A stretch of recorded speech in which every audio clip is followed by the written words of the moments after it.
gajang fufu fafa sekarang juga lagi. Ayo ayo gajang fufu fafa, gajang fufu fafa sekarang juga.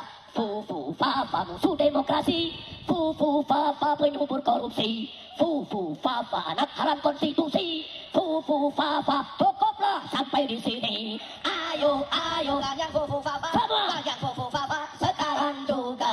Ayo ayo gajang fufu fafa, gajang fufu fafa sekarang. Purwakarta jadi kota kemusyrikan. Kalau dia sampai jadi gubernur Jawa Barat, maka Jawa Barat akan dia bikin jadi daerah yang penuh dengan kemusyrikan. Negara Indonesia yang kita cintai ini, sehingga majelis-majelis maulid, majelis zikir paling bebas di negeri ini.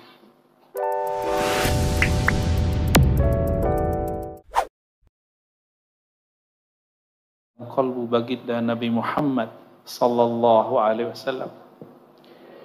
Nur yang melimpah-limpah inilah yang kita nikmati sekarang.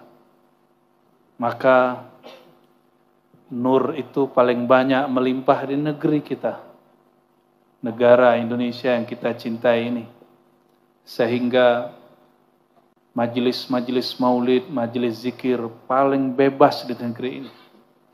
Coba tanya para kiai, apakah mereka pernah ditangkap karena mimpin zikir, mimpin salawat? Pasti tidak ada. Dan itu cuma negeri ini. Adakah para kiai buat majelis, lagi bikin majelis dibubarkan oleh aparat? Ada nggak Pak Kiai? Nggak ada. Dan itu cuma majelis yang ada di Indonesia.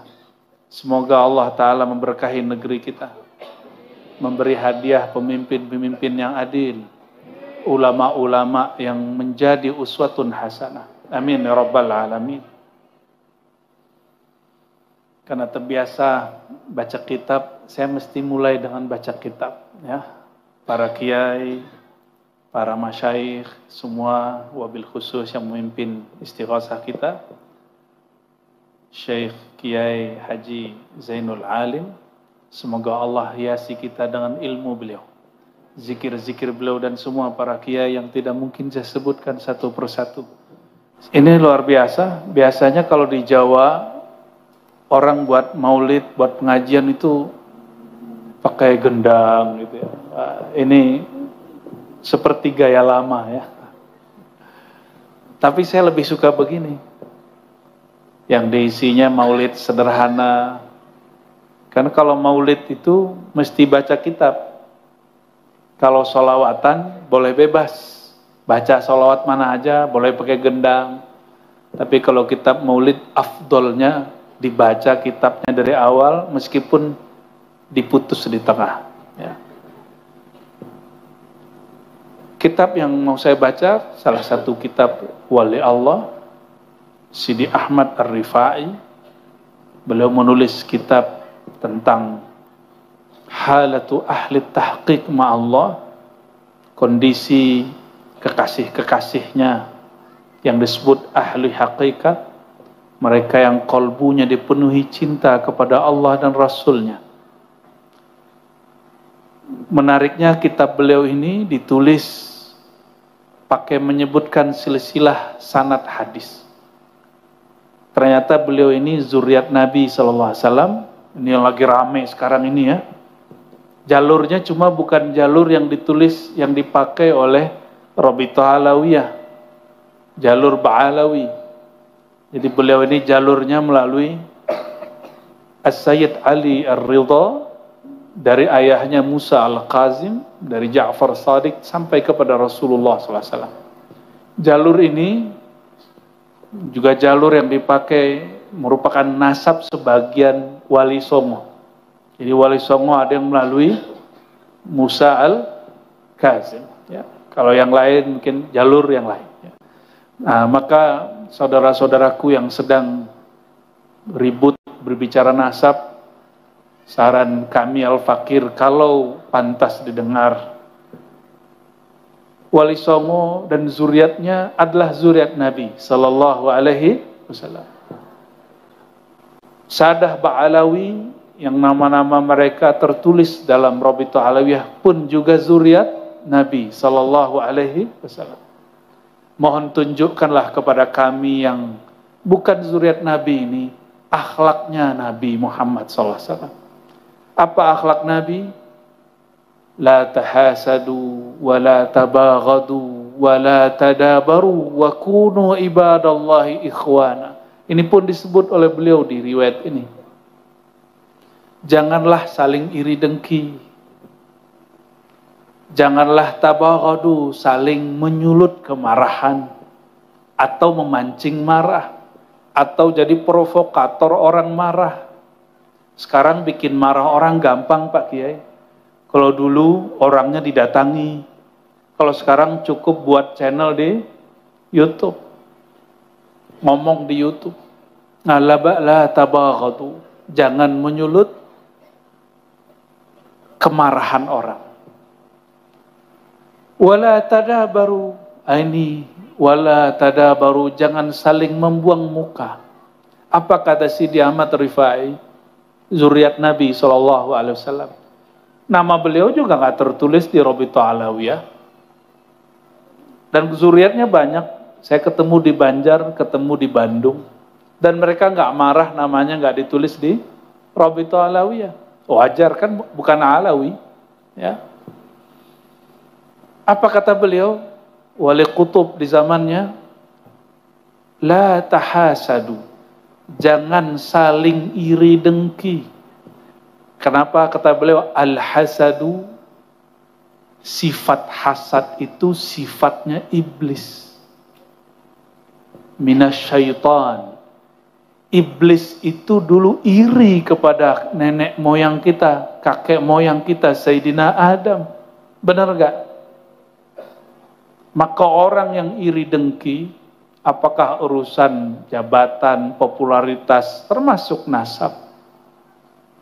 Ini termasuk orang yang terpancing oleh sifat-sifat iblisiah. Orang yang hasad bukan iblis, bukan setan, tapi dia kerasukan sifat iblis. Saya berbaik sangka, orang yang berdarah-darah baginda di tubuhnya, insya Allah tidak beriri dengki. Amin. Ya, tunjukkan kepada kami akhlak ini. Saya kalau pernah berbicara masalah nasab, jika ada yang tersinggung, saya mohon ampun kepada Allah dan minta maaf kepada siapapun yang tersinggung. Kita udah nggak mau lagi bicara itu. Kita sekarang bicara nasab itu akhlaknya. Lalu kata beliau, wala tabaghadu, jangan saling menyulut kemarahan. Kenapa? Yang suka marah-marah itu as-sibaiyah minal hayawan. Itu yang buas dari kalangan hewan.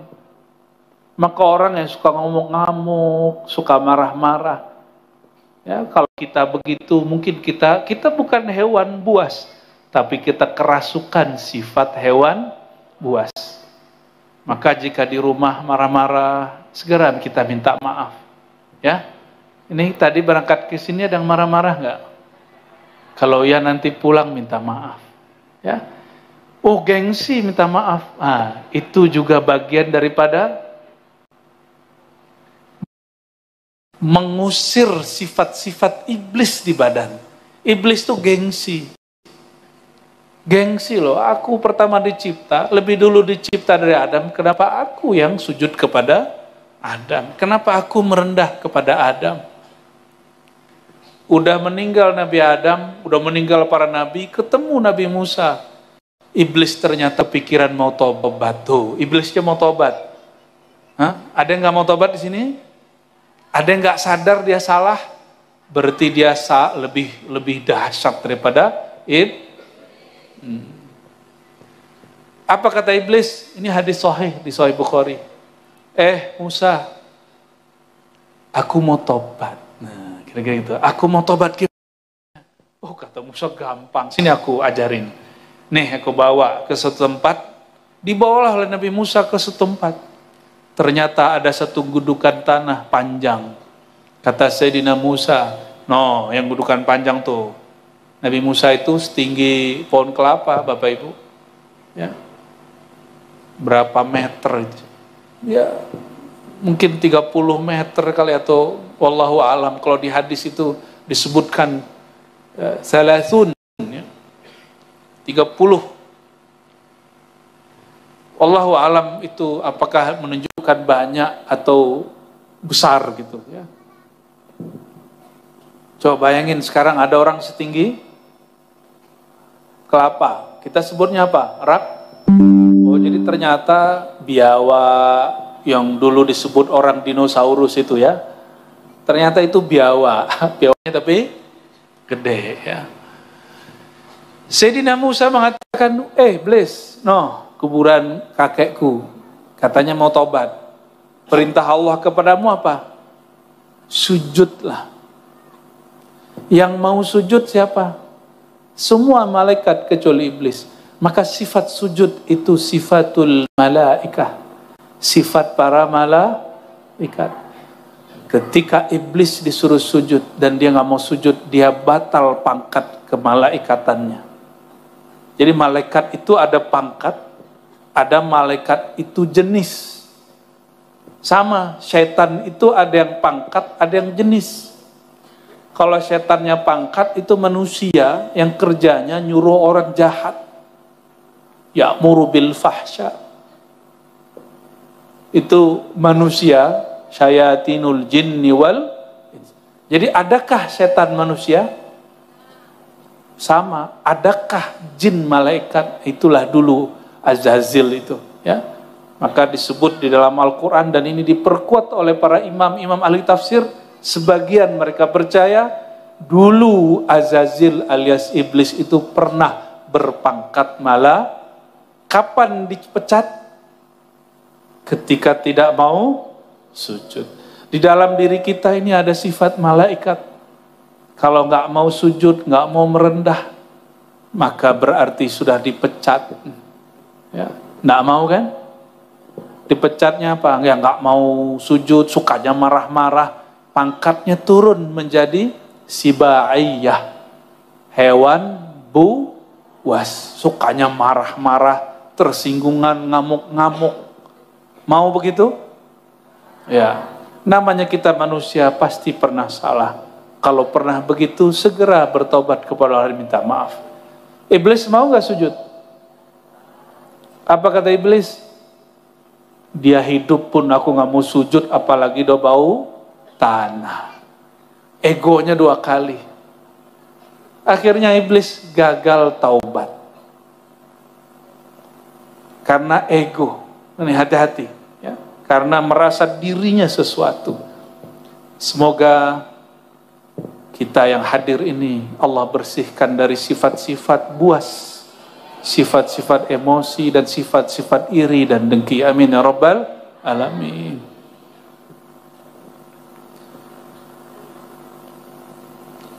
Jadi la tahasadu, jangan kamu bersifat seperti iblis. Apa sifat iblis tadi? Wala tabaghadu, jangan kamu bersifat seperti binatang buas, suka ngamuk-ngamuk. Masih ada yang ngelempar-ngelempar piring? Ada yang lemarinya udah pecah? Mungkin pernah semua ngalami. Mau dia santri, mau dia kiai, mau orang awam, mau PNS, mau pegawai swasta, mau petani, mau pedagang, sama. Tapi kalau ustadz biasanya ngelempar dalil, mecahin hati orang. Itu lebih gawat daripada mecahin piring. Kalau piring paling piringnya rusak, kalau mecahin muka orang, na'udzubillah min, ya, bikin karakter orang malu. Hebatnya ustadz itu ya. Ngancurin karakter orang. Tuduh aja sesat orang lain. Selesai itu. Maka ciri-ciri kiai yang kurang tulus, dia nasehatin orang depan orang lain. Tapi ciri-ciri kiai yang tulus mendidik, dia mendidik orang dengan cara yang tepat. Anzilun nas manazilahum. Ya. Hadis yang mau kita baca bukan hadis itu aja, ya. Beliau Sidi Ahmad Rifai mengatakan, akhbarana al-ilmul am. Al-Wali Saleh Said Saifuddin Utsman. Paman dia, anak paman dia meriwayatkan. Jadi dia ngaji ke anak pamannya. Jadi dari dulu ulama kita udah biasa ngaji kepada keluarga besarnya. Lalu kata anak pamannya, haddatsani abuka Sayyid Ali bin Yahya Ar-Rifai. Ayahnya Imam Ahmad Rifai meninggal, dia masih kecil, kira-kira begitu.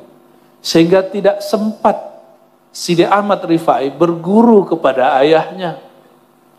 Ciri-ciri murid yang jujur, kalau dia tidak dengar langsung, dia sebut sumber aslinya. Dia dapat sumbernya dari siapa? Anak pamannya Imam Saifuddin Utsman. Imam Saifuddin Utsman ini udah tua, lebih dewasa, mengatakan, wahai Ahmad Rifai, aku dengar ayahmu meriwayatkan sebuah hadis.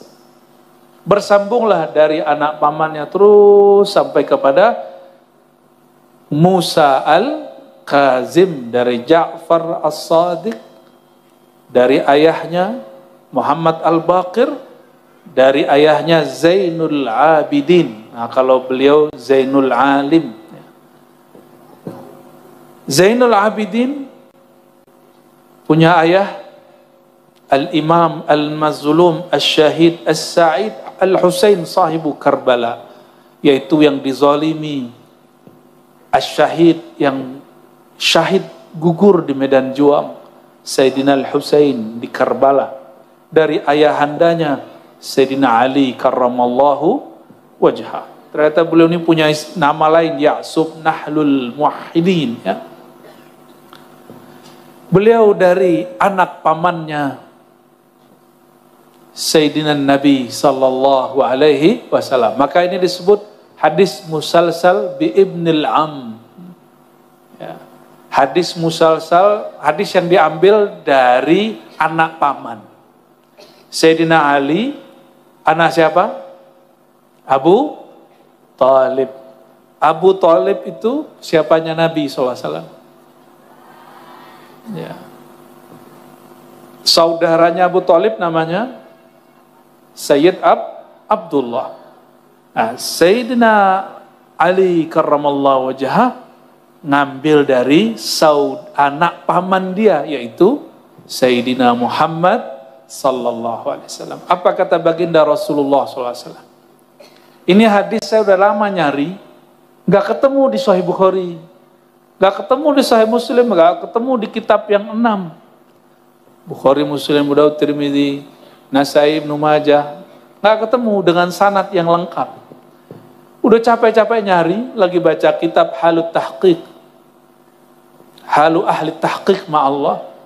Ternyata diriwayatkan oleh Sadah Rifaiyah, oleh Imam Rifai, dari keluarganya sampai kepada buyutnya, yaitu Sayyidina Nabi sallallahu alaihi wasallam. Jadi ini bukan HR Bukhari, ini HR hadis riwayat Imam Rifai, ya. Apa riwayatnya? Kalam Nabi sallallahu alaihi wasallam, "Addabani Rabbi fa ahsana ta'dibi." Tuhanku, Rabbku. Nah, maka kata murabbir ruh itu diambil dari hadis ini. Addabani Rabbi, telah mendidikku, yaitu Rabbku. Rabbun yang mengatur, yang mencipta. Sedangkan murabbi, orang yang dapat sir daripada takdib rububiyah, pengajaran langsung dari Allah Subhanahu wa ta'ala. Maka murabbir ruh sebenarnya bukan gelar sederhana. Mohon maaf, di beberapa tempat saya lihat sembarang ditaruh murabbir ruhi, nggak begitu. Murabbir ruhi itu mesti seorang yang rohaninya dibimbing oleh Allah Subhanahu wa ta'ala. Karena murabbir ruh kaitannya dengan ruh. Sedangkan ruh itu adalah min amri Rabbi, adalah rahasia Allah Subhanahu wa ta'ala. Maka murabbir ruh, orang yang di kalbunya tersimpan rahasia-rahasia Allah subhanahu wa ta'ala. Rahasia boleh dibuka enggak? Kalau dibuka masih rahasia enggak? Dan saya sampaikan para kiai, apapun kajian yang saya buka selama ini, itu hampir semua ada di kitab. Kalau sudah ditulis di kitab, masih rahasia enggak? Lebih rahasia Al-Quran. Al-Quran pun sudah dibagikan secara terbuka oleh Allah SWT. Apalagi ilmu-ilmu sedikit yang kita buka. Maka para pendakwah, para kiai, kalau kita tidak faham satu kitab, jangan larang orang lain ngaji kepada orang yang pakar. Jangan bilang, oh nggak usah ngaji kitab itu kitab yang sulit dan rumit. Rumit menurut kita, belum tentu rumit menurut ahlinya. Ya, karena di dunia ini, seperti kata orang-orang dahulu yang dabil Al-Quran, di atas langit ada langit, di atas alim ada orang alim. Ya, di samping orang alim ada orang alim yang lain. Dan saya yakin para kiai ini punya kekhususan masing-masing di sisi Allah.